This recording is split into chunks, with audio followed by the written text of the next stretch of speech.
good to go. Great. No, go ahead, Maggie. I was just going to say I'd like to introduce Maggie, who's with us tonight from MindSprings Health. Thank you so much, Lisa, and thank you, Teresa and Itzel, for translating for us today.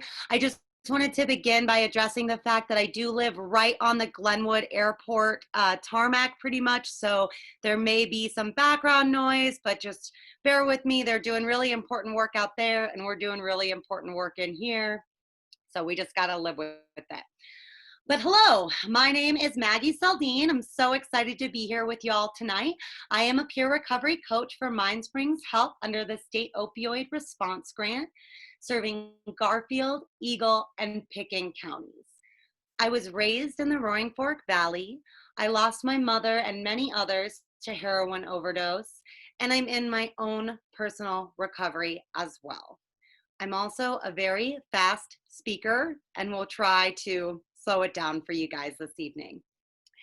I graduated from Colorado Mesa University this spring, and I majored in psychology and sociology with an emphasis on public health and substance abuse.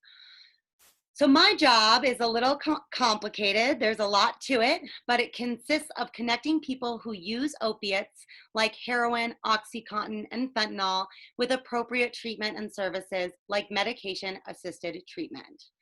I also distribute Narcan and train people how to use it, provide peer support to individuals in recovery, and promote awareness of recovery options by educating the public and providers on current evidence-based practices in the world of substance abuse. My goal is to meet people where they are and connect them with the services that fit their individualized needs most appropriately. People do not need to be MindSprings clients or need any formal referral to receive my services. All they have to do is reach out. So I'm going to go ahead and start screen sharing. Today, I will be providing a PowerPoint about the rationale for harm reduction services. And then I will also be providing a PowerPoint on how to identify an overdose and administer Narcan.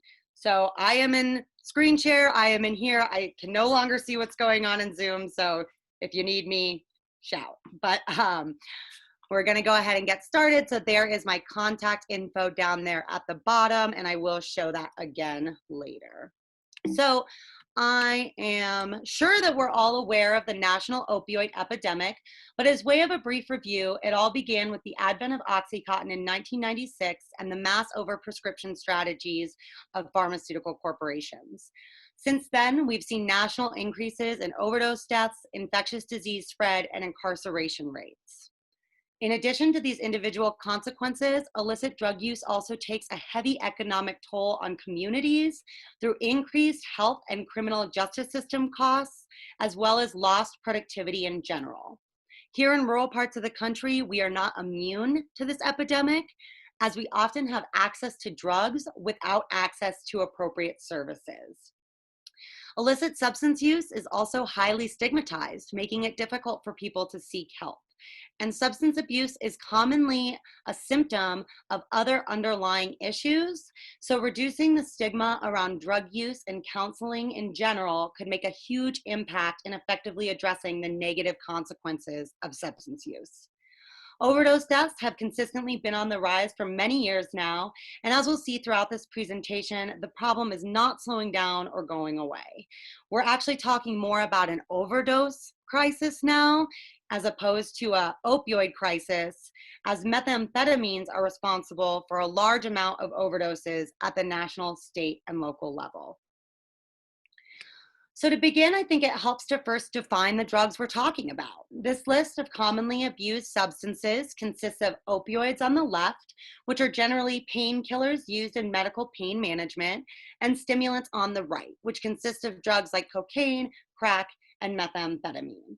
Fentanyl is a synthetic opioid used medically for pain management, but it's also manufactured illicitly and disguised as heroin or cut into other drugs. So people may develop opioid dependence without even knowing if their stimulants are cut with fentanyl. About 73%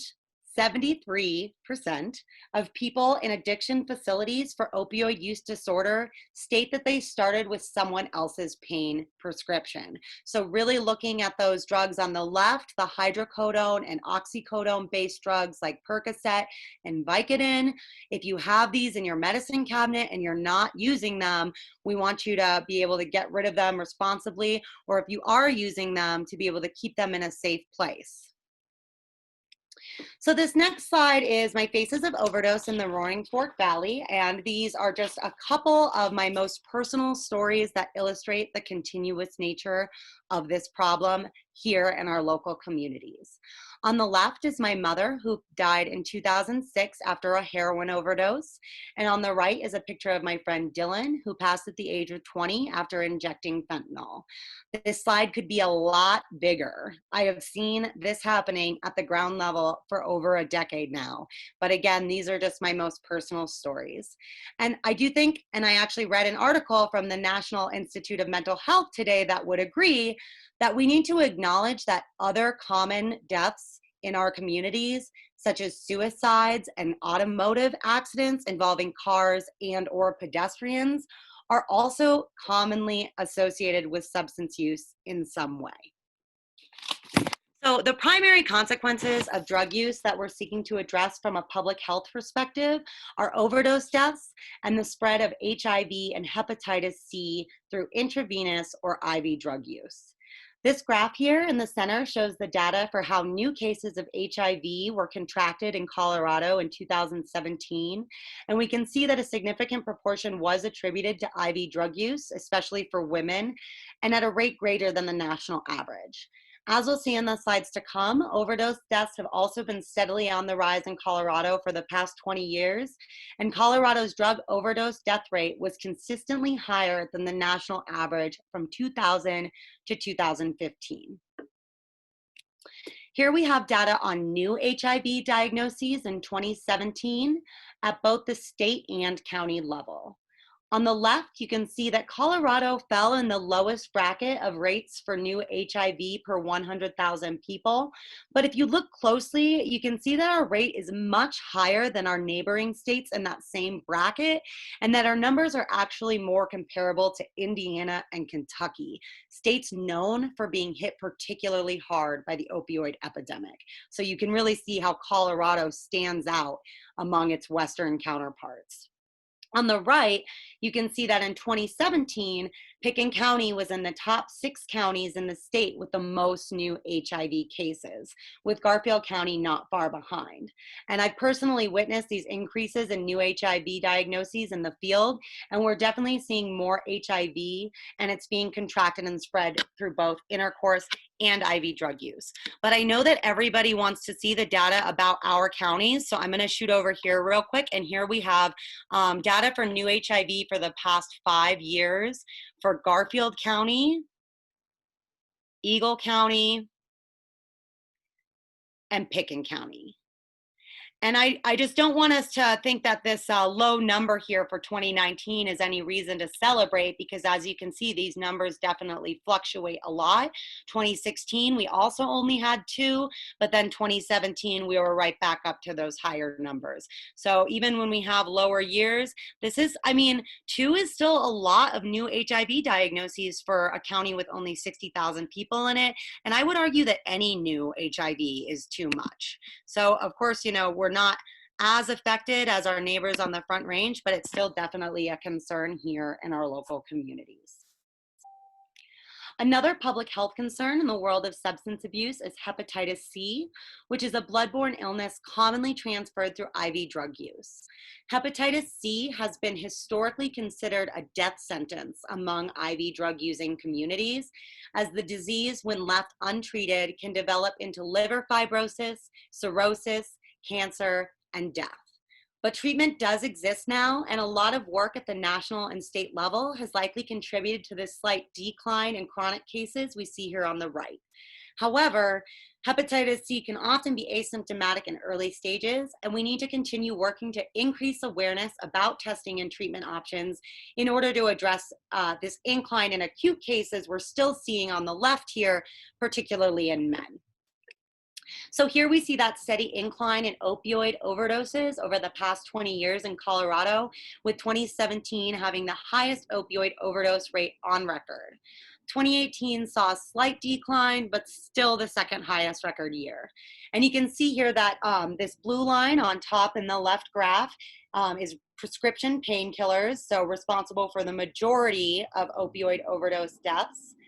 And then in the middle is our heroin, the orange line. So there's been kind of a plateauing in recent years. And then down here on the bottom, we have synthetic opioids, but there's been a drastic increase recently due largely to fentanyl. On the right, we have overdoses in Colorado broken down by county. This is our 2018 data, and many counties have suppressed data for overdoses due to their small populations. Basically, that means there's so few people in Pickens County. If we release the information of how many people died of overdose, the rest of the community is going to be able to know that person died of an overdose. So they don't always release that information, but we can at least see that Garfield County is in the red with 12.4 overdose deaths per 100,000 people. And I actually do have some non-suppressed data graphs from the Colorado Health Institute. So if you'll just bear with me real quick, this is just a really nice illustration of the continuous nature of this problem. So this is going to be all drug overdose deaths by county in Colorado from 2002 to 2014. So you see we all kind of started in that peach yellowish color, and then we're all slowly moving into the red. And that's 2014, so that's 6 years old. So still trying to find that non-suppressed data for our more recent years. It's not that easy to come by, but we definitely know this problem is continuing to get worse. And then we do have the 2019 overdose data was just released. And as you can see, there was indeed an increase in both opioid overdoses and drug overdoses on a whole here in Colorado. It's important to keep in mind when looking at this data that these numbers would actually be even higher if it weren't for all the efforts at the national, state, and local levels to promote overdose awareness and get Narcan into the right hands. I don't even want to know where our numbers would be without these efforts, but we still have a long way to go. And we know at this point in 2020 that these problems are continuing to just get worse. The National Institute of Mental Health recently released a report stating that people who have substance abuse issues are at greater risk for more negative COVID-19 outcomes. And also, the Colorado Health Institute released a report saying that the first 4 months of 2020, so from January to April of 2020, we had a 34% increase in overdose deaths compared to January through April of last year here in Colorado. So again, we already know in 2020 that this problem is even worse now already, and that COVID is really affecting substance abuse and mental health issues in general. Here we can see Colorado overdose deaths in 2019 and really over the past 20 years broken down by drug. So we can see in the middle that there has been that plateauing and small decline in heroin deaths. Again, thanks to the hard work of many dedicated harm reductionists and community health workers, but methamphetamine and fentanyl overdoses continue to be on the rise, and prescription opioids are still just as much a threat as they ever were, continue to be the majority of the overdose deaths. So why do people overdose? There are 3 major factors that put people who use drugs at increased risk of overdose, and those are drug quality, periods of abstinence, and using alone. Drug quality refers to the fact that people don't always know what's in their drugs. And fentanyl poses a unique threat as it's 100 times stronger than morphine, 50 times stronger than heroin, and often cut into drugs without the user's knowledge. So drug testing strips do exist and are one of the best ways to address this problem, but they're not really accessible here in our rural communities. So that's a focus of mine, is how do we get those to the people who need them? Periods of abstinence refers to the fact that it's very common for people to overdose following extended periods of sobriety, like after leaving jail or rehab. After periods of abstinence, people's tolerance diminishes, but they think that they can still use the same amount that they were used to before, and they overdose. Post-incarcerated individuals are 129 times more likely to overdose in the 2 weeks following incarceration than the general public. 129 times more likely. So providing overdose education to people leaving jail or rehab settings could make a big difference. And then finally, using with a buddy adds additional protection, as using alone exacerbates the risks associated with drug use. A buddy can call emergency services or administer Narcan if needed, especially if that buddy is not using. So the first half of this PowerPoint was really the rationale for why we need harm reduction services. And this next half is going to describe in more detail what exactly harm reduction is. In the broadest sense, harm reduction consists of a set of strategies and approaches that we use to reduce the negative consequences of our everyday lives. Examples of harm reduction include wearing seatbelts, sunscreen, and face masks, things we do to protect ourselves during our regular activities.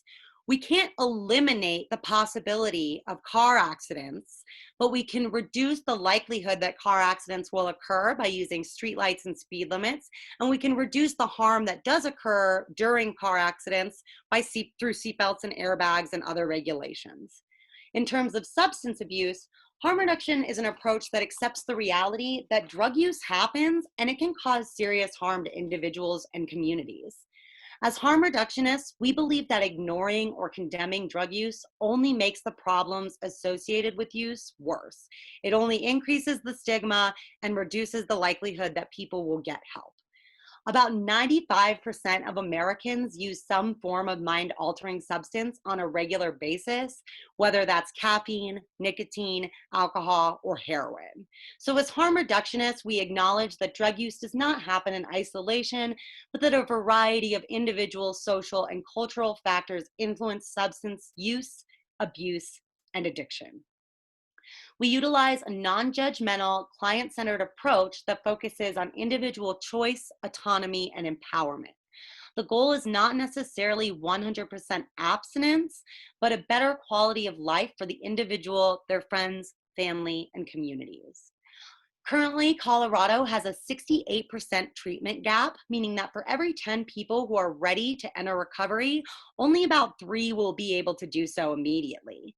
So while this number is better than the national average and has improved a bit in recent years, it still illustrates the need for alternative recovery options if we wish to reduce the negative effects of the opioid/overdose epidemic. Harm reduction programs provide a safety net for people as they traverse the recovery continuum. In regard to opioid use specifically, there are 3 primary pillars of harm reduction that I will go over, and those are access to naloxone, medication-assisted treatment, and syringe services. So naloxone is an overdose reversing emergency medication.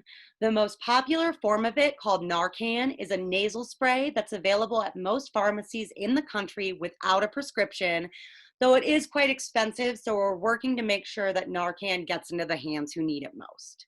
There are Good Samaritan laws in Colorado that protect individuals who administer Narcan, which can be anyone, from liability, and also protect individuals who report overdoses and stay with someone who has overdosed from charges for drug or paraphernalia possession or underage drug use or possession. So to say again, there are laws in Colorado that protect you from calling 911. We want you to call 911. You're not going to get in trouble for being high, having drugs, having paraphernalia, or being underage. And we'll talk a little bit more about that later.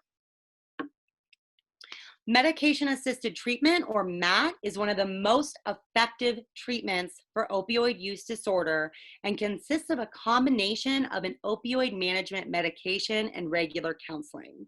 The 2 most common forms of MAT are buprenorphine and methadone. Buprenorphine is the active ingredient in the drug Suboxone, which is commonly used in MAT throughout the valley. This is a medication that patients take home with them, whereas methadone has to be obtained daily in a clinic, with the closest one being in Grand Junction. So some patients may be better suited for methadone treatment, but Suboxone is the primary form of MAT used here in the Valley. And in that, people are still using an opiate, but they don't get the euphoric high associated with illicit opioid use, and they're able to manage withdrawal symptoms more effectively. The most common thing I hear from my clients is that they're able to go back to who they were before they became opioid dependent.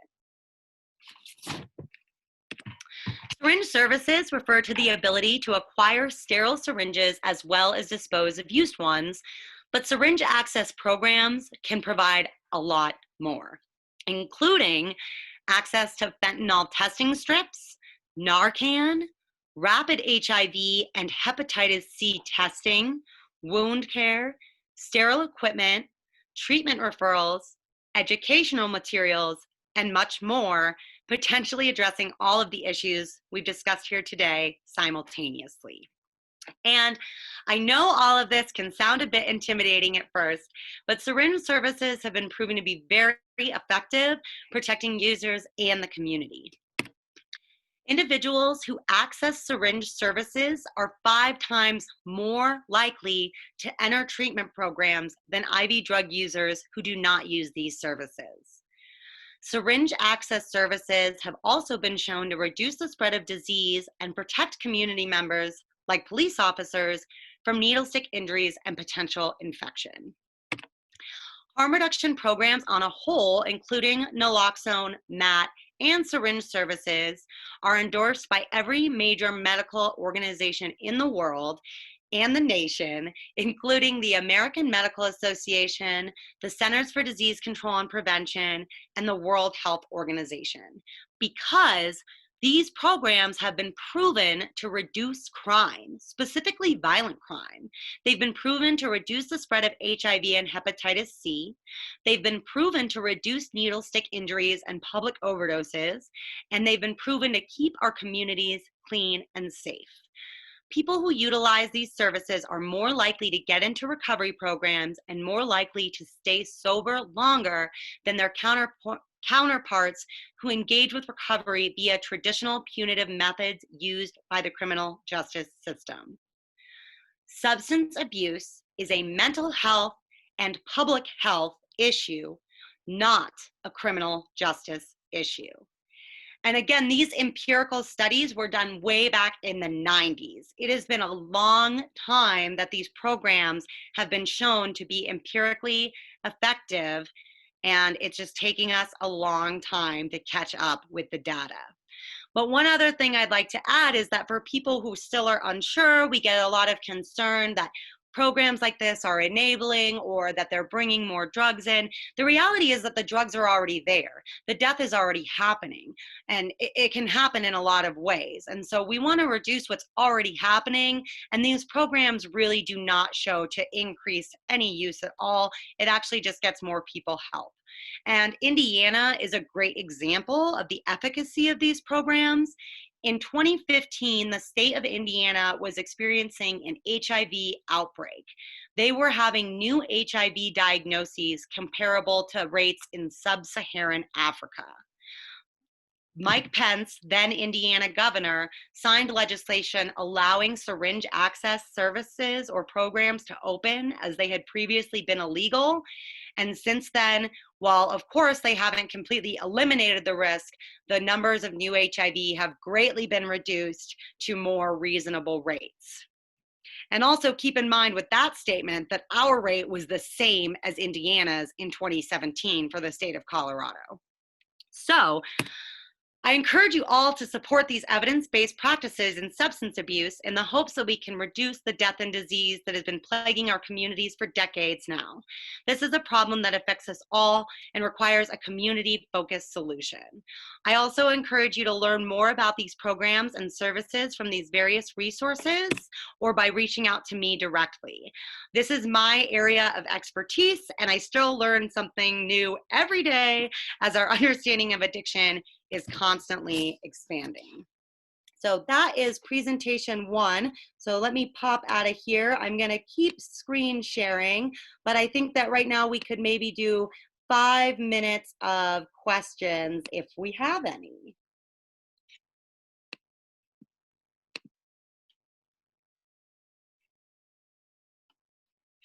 Okay, I'm not seeing any questions. I'm also not seeing any messages saying that everything's breaking. So I think we're good, and I would also say that if you do have a question, make sure that your chat is set to all panelists and attendees so everyone can see your question. Thanks. So I'll go ahead and start screen sharing again and get into our second PowerPoint, where we will talk about how to identify an overdose and how to administer Narcan. And I am just, again, so happy you're all here and so happy we can provide this for y'all in Spanish today. And there will be an opportunity for questions at the end. So if there are any, we can discuss them then. And of course, you're always free to call me or email me with any questions.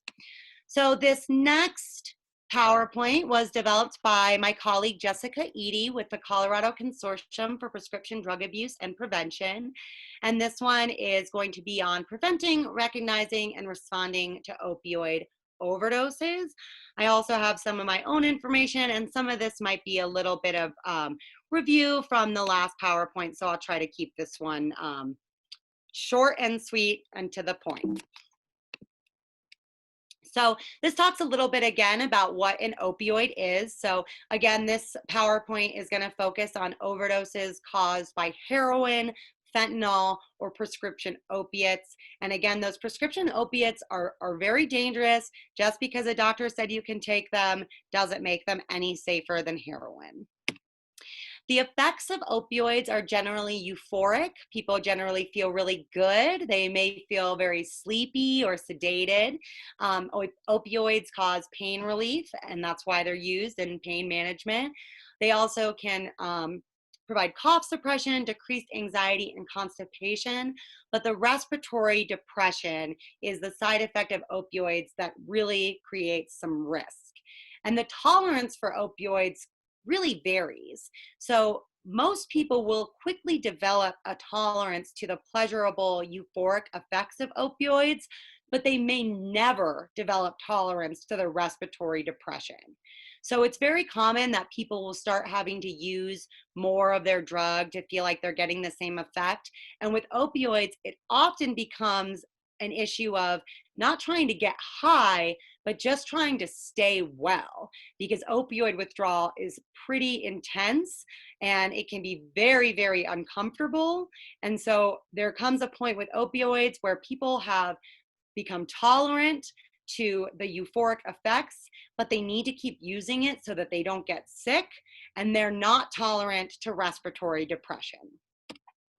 So what is an opioid overdose? So real quickly, I'll just say that our brains and our bodies are filled with opioid receptors naturally, because we naturally have these chemicals called endorphins that give us a sense of pleasure when we eat a really good piece of cake or have a really great Zoom meeting that we just feel super good about. So opioids have a natural place to go in the brain, and they really mess with our pleasure and control of our reward centers. So we stop being really interested about any other pleasures in life because we get really used to having these basically pleasure receptors filled all the time. Now, people who become opioid dependent using opioids all the time, the body will say, well, I know I'm getting enough of this chemical. I guess I don't need as many receptors, because our brains are constantly changing and adapting to what we're learning and doing. So the more opioids we take, the fewer opioid receptors we have, and potentially the greater risk of opioid overdose. Because basically what's happening in an overdose is too many receptors are filled with an opioid, and it really bolsters that respiratory depression, and people stop breathing. Naloxone, or Narcan, is an opioid antagonist that has a stronger affinity for the opioid receptor than other drugs. So basically, our natural receptor likes Narcan more than it likes heroin or fentanyl or Oxycontin. And so the Narcan comes in there, kicks out whatever's in there, blocks that receptor, and doesn't allow anything else to get in there for a period of time. So it effectively reverses completely the opioid overdose, and the person is able to breathe again. So who's at risk for overdose? Again, anyone who has an opioid prescription and anyone else in their house. Remember that 73% of people who are in treatment centers later say that they started with someone else's prescription. It's very, very common. And so if you have one that you're actively using, keeping it in a safe spot or maybe a lockbox, if you have old prescriptions that you're not using, taking them to a take back event or your doctor, any medical clinic will usually be able to help you get rid of those old prescriptions. And again, people who use opioids alone are at really heightened risk, as there's no one there to help them in case of an emergency. And people with a history of substance use disorder or a history of prior overdose, because they likely have fewer receptors in their brain to take on all those opioids. Then injection drug users are at increased risk, as the drugs will get into their brain faster than if they used another administration route.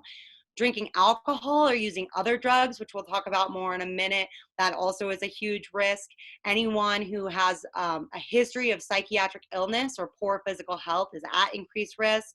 And then again, like we said, those recent discharges from hospitals, jails, rehab centers, and then using someone who is continuously getting their drugs from a different source every time.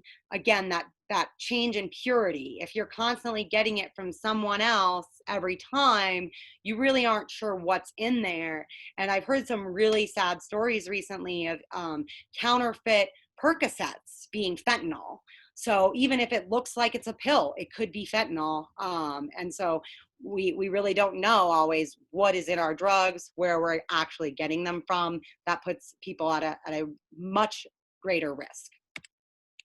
So here's that piece about drug combinations. So people who are using opioids and benzodiazepines together are 10 times more likely to overdose. So benzodiazepines are those anti-anxiety drugs like Klonopin, Xanax, Valium, Ativan. They also have a respiratory depression effect. And so that's why it's very, very dangerous. And the same thing with alcohol. Combining opioids, benzos, and or alcohol is one of the most dangerous things that can be done, and is really responsible for the majority of overdoses that we're seeing at the national level nowadays. So let's talk about how to identify an overdose. So there's this great slide here, but I have some more information that I'm going to go off of. So this is how to identify an opioid overdose. So how can we tell the difference? This is the biggest question that I get. How can we tell the difference between someone who is very high and someone who has overdosed? So someone who's very high may have those small pinpoint pupils. They may look like they nod out. They may scratch a lot. They may have slurred speech. They may seem out of it, but they'll wake up if someone yells their name or shakes them lightly. So you can try yelling, "I'm going to Narcan you," because most people won't want that, because as we'll discuss in a moment, the Narcan will cause them to go into withdrawal. So saying, "I'm going to Narcan you," or "I'm going to give you Narcan," if someone is responsive, they will likely be like, "No, I don't want that." If you're still unsure, you can try doing a sternal rub, which is when you rub the 4 knuckles of a closed hand against the sternum, where the ribs come together in the chest between the breastplate. If you guys can't see me right now, I'll demonstrate that when I'm off a screen share. But that's the sternal rub, and it's really uncomfortable. If they're wearing a heavy coat or obstructive clothing, you can also try rubbing your knuckles over the top of their lip. Both of those will be extremely uncomfortable and wake someone up if they are responsive. If the person does wake up, you want to stay with them and continue to monitor their breathing and pulse, and try to keep them awake and alert, because they could still overdose. If none of these options work, you tried the sternum rub, you tried saying the person's name and yelling at them, maybe giving them a light shake, the person is likely having an overdose. So a person who has overdosed on opioids may be unconscious and not wake up to yelling or shaking, may be very limp in the arms and legs, may have pale or clammy skin. They'll often have bluish lips or fingernails, signifying a loss of oxygen. They may not be breathing at all or breathing very slowly. They may be choking or making a gurgling noise, so it may look something like a seizure, or they may have a very slow or faint pulse. Opioid overdoses usually involve respiratory arrest, in which the person stops breathing, while methamphetamine overdoses are more akin to cardiac arrest and will look more like a heart attack with flushed complexion, sweating, and an accelerated heart rate. That person's awake, but it's going to look very different. So if you suspect an overdose, the number one first thing I want you to do is call 911. Like I said, you will not be in trouble for any drug charges or anything of that nature if you call 911 to report an overdose. And here in the Valley, the reality is that the police may be able to get there faster than EMS, and they will have Narcan. I used to tell people, you call 911 and just say someone's unresponsive. You don't even have to tell them that it's an overdose, but there are a lot of laws here in Colorado that protect people because we want you to call 911. Nobody's going to get in trouble. We might save some lives. So if you're alone, call 911 before doing anything else. If you're with someone else, have them call 911 while you go ahead and administer Narcan. So this is our little thing about rescue breathing. If you are CPR certified and feel comfortable providing rescue breaths to a person who is not breathing, go ahead and do so. But this is, again, for people who are trained and comfortable with that. So the Narcan auto pump. And again, I'll show you guys this when I am back on screen. But so you don't want to prime it. You only want to push the plunger as soon as you are administering it and it's in somebody's nose. So what happens is you have identified that someone is potentially overdosing. You want to lay them down flat on their back, tilt their head back slightly, put this nasal spray into their nose, spray it, and then you want to shift them into the recovery position. So they're laying on their side with their hands as a pillow, and you take their top leg and kind of extend it with the knee on the ground so that they can't roll over onto their stomachs. And then you want to back away for 2 to 3 minutes. And if nothing happens, you can roll them back onto their back and take the second dose of Narcan that comes in this pack, so it does come with 2, and put it into the other nostril and administer it. Sometimes that happens. Somebody needs multiple doses, so that's why these boxes come with 2. And we'll go over the rest of this in a moment. So we got the recovery position. So the reason why you want to back away from somebody after you administer the Narcan is because someone who's opioid dependent will go into withdrawal after getting this medication. So they may be agitated or combative, but it's pretty rare that they'll have a violent reaction. We just want to make sure people are safe. But in reality, people will likely be more engrossed in their other withdrawal symptoms, such as chills, sweating, all over body aches, goosebumps, disorientation, and possibly some diarrhea, nausea, vomiting. So they likely won't really be able to be violent, but we still just want to warn people to kind of back away from that person and give them some space. And then once they are revived, we want you to tell them that they've overdosed and that you use Narcan on them. So, and sorry, just going back here, Narcan cannot be used to combat withdrawal symptoms. It will just make withdrawal symptoms worse. And then this is another big part of why people need to get medical attention, even if you do give them Narcan, because the Naloxone itself only lasts for about 30 to 90 minutes, whereas other drugs may last longer. So say somebody has taken a good amount of heroin, you give them Naloxone, they're awake, they come out of their overdose, they're awake for an hour, they could potentially slip back into an overdose. So we want to make sure that they're getting monitored by medical professionals for the appropriate amount of time and getting anything else that they need. So fentanyl overdoses specifically can cause chest rigidity, and in this case, rescue breathing is ineffective, but a lot of the rest of this PowerPoint is a little more in depth than the scope of this presentation, so I'm going to kind of go over the rest of this briefly. So these next few slides just talk a little bit more about our laws here in Colorado. So this is the piece of legislation that allows third parties other than doctors or drug users themselves to have Narcan and administer it. So again, anyone can administer Narcan. Nobody is liable, even if it's expired. And then this is our standing orders. So yeah, again, you can go into any pharmacy to get this. I have talked to quite a few pharmacies in the Valley, and most of them do carry it. Some of them may not know exactly what you're talking about, but it does cost $130. It is covered by Medicaid, but the pharmacy may not have it in the moment, or it may take a minute to get pre-approval. So really, we want people to have this prior to an overdose.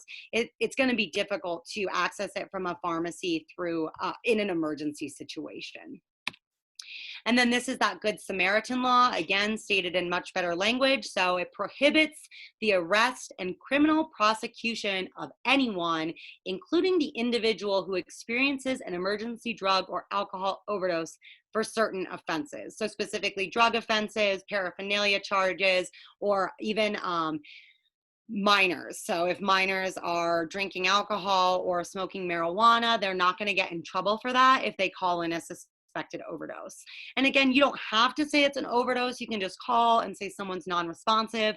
But we're lucky to live in an area where we have small police departments that we can build professional working relationships with. So I say call them. I work with the police all over the Tri-County area, and I would say call them. They're there to help you. So this is just more about those laws. A little bit about Naloxone. So this is Opie Rescue, is a free app for smartphones that helps you identify an opioid overdose, how to use Naloxone, how to find treatment, and where to get Naloxone. So this is a great app. I always say the first thing you do before giving Narcan is you download Opie Rescue. The second thing you do is call 911. And the third thing you do is actually give the Narcan. And again, most opioid overdoses happen at home. We got to reduce the shame and stigma about having Narcan in your house. If you have a Percocet prescription, you should have Narcan. And then it won't work on any other drug overdoses. If someone is overdosing from meth or benzodiazepines, this won't help. If it's a combination of benzodiazepines and opioids, it can help, but it really only works on those opioids. And then the Narcan is really stable. It's been shown to, and that's why you can use it if it's expired. It's been shown to maintain efficacy after a long period of time, but ideally, we want you to store it at room temperature. Specifically, I think the nasal spray apparatus could be affected by heat temperature changes. So, don't leave it in your car overnight in the winter or all day in the summer. Some more stuff on that. And then, again, arguments about whether or not these programs are enabling. Studies have shown that there's no evidence for increased drug use in communities that make Narcan available. And finally, people are worried about they're going to use it wrong. Again, you can always call 911 if you're not comfortable doing this, but studies have shown that the laymen, people who watch presentations like this, are just as effective at identifying an overdose than medical professionals are. And you can't hurt someone by giving them this drug. The drug won't do anything if the person doesn't have opioids in their system. So there doesn't have to be a lot of fear with that. All right, so that was my PowerPoints. Real quick, I just wanted to take the opportunity to show you guys, this is my little demo easy thing of Narcan. So I just wanted to show you this, that the way you do it is you insert it into the person's nostril and then press that primer, pull it out, wait 2 to 3 minutes. If they're not awake, you can do it again. This is what the box looks like, and it comes with 2 4-milligram sprays, and the instructions for how to administer are all right there with pictures. It's super easy to use, and that's why the FDA is letting us all use it. And so, yeah, that's about all I have on my end today. So if anybody has any questions or anything of that nature, please let me know. Thank you, Maggie. We did have a comment earlier at the break between the two that the information was very interesting, and thanking you for that, and I would agree with that. And anybody who has comments or questions, I would encourage you to put them in chat for Maggie. You're a great resource for us, and I have learned a lot tonight. Well, thank you, Lisa. I know it's a lot of information to cover in an hour. So just wanted to bring that most important stuff. And I'm glad that you could see me. I'm still learning Zoom, so I appreciate you all bearing with me. And thank you, Doug, for being here.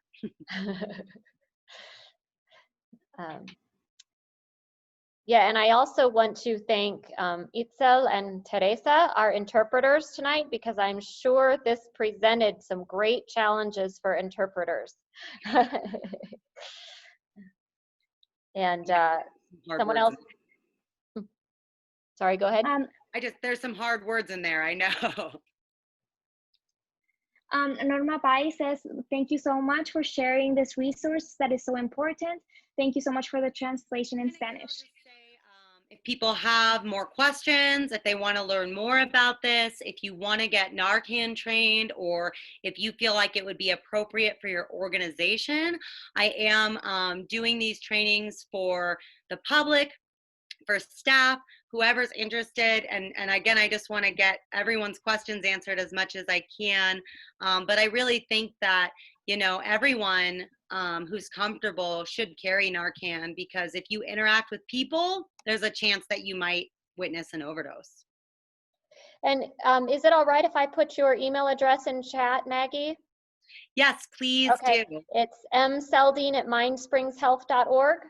That is correct. Okay. And I see a question in the chat that says, how common is opioid use in teens? Great question. Again, I know I get a ton of questions about how common is it in Carbondale? How common is it in Rifle? And it's really hard for us to know, because we only hear about overdoses that end in death. It's hard to track illegal activity. But what I can tell you is that there are teens actively injecting drugs in our communities. I at least know that. It's common enough that I'm hearing about it from other professionals in the community. And my personal passion, because of my history, is really working with teens. And so it's scary. There are definitely adolescents in our communities smoking and injecting illicit drugs. Exactly how common it is, I can't say, but I mean, I think that, again, like, one is too many, in my opinion, for this kind of stuff.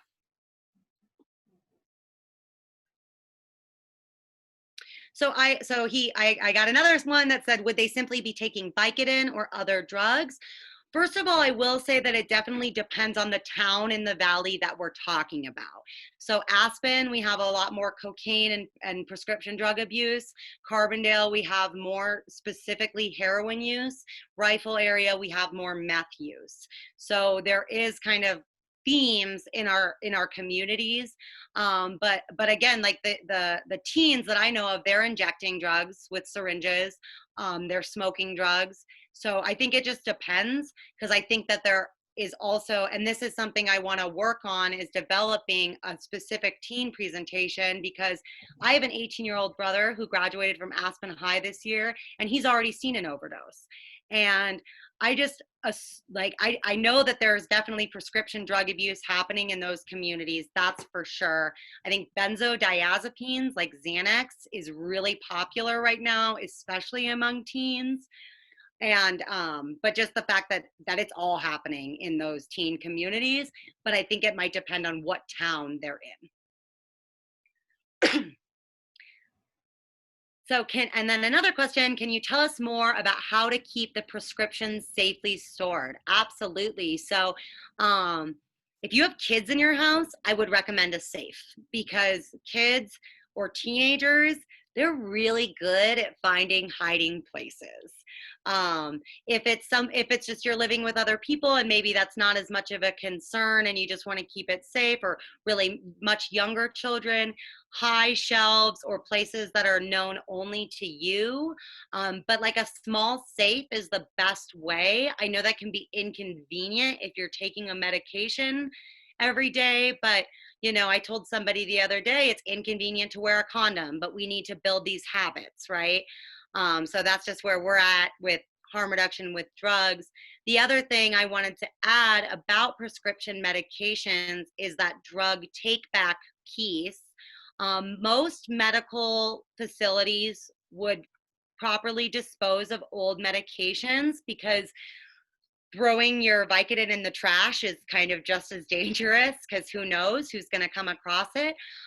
So I would contact the nearest medical facility or even bring it in and they can dispose of it. And then there are like take back events. I know that our MindSprings location in Glenwood, we have been doing a little bit of drug take back stuff. I know that's hard with COVID. But I hope that that I can organize something like that around here as well. And another thing I'll add is that there is safe syringe disposal at Grand River Hospital. And do local police departments take old prescriptions? That's a great question, because I know that they're often involved in drug take-back programs. I don't know if they would just take them back any day that you brought them in, but if you're in a location like Carbondale or Basalt, where maybe you don't really have a bigger medical facility nearby. Sorry, my cat just knocked something over. You could take it to the police department, and I'm sure that they could at least point you in the right direction. But that's a great question that I will have to work on. Okay. Well, thank you so much, Maggie. I don't think I see any more questions coming in. And thank you so much to everyone who joined us tonight. Really appreciate it. I will be putting the recording, an English recording and a Spanish recording of these on the Garfield County Library's YouTube sites at some point this week. So if this has been a presentation that you think others, parents, other people, organizations, coworkers, whatever, that other people would benefit from, you can point them towards the library's YouTube channel to see the recordings. And as Maggie said, you can contact her at any time also. So I believe that's everything. Thank you, Maggie. Thank you so much, Lisa, for helping me coordinate this. Thank you so much, Teresa and Itzel, for making this accessible to our entire community. And thank you, everyone, for being here. It means the world to me, and I look forward to, I'll be at the farmers markets in Carbondale, Glenwood, and Basalt again this week and next week. So I look forward to seeing you all, and we're all gonna learn a lot and make a big difference in our communities. Okay, thank you so much. Have a good evening. Thank you.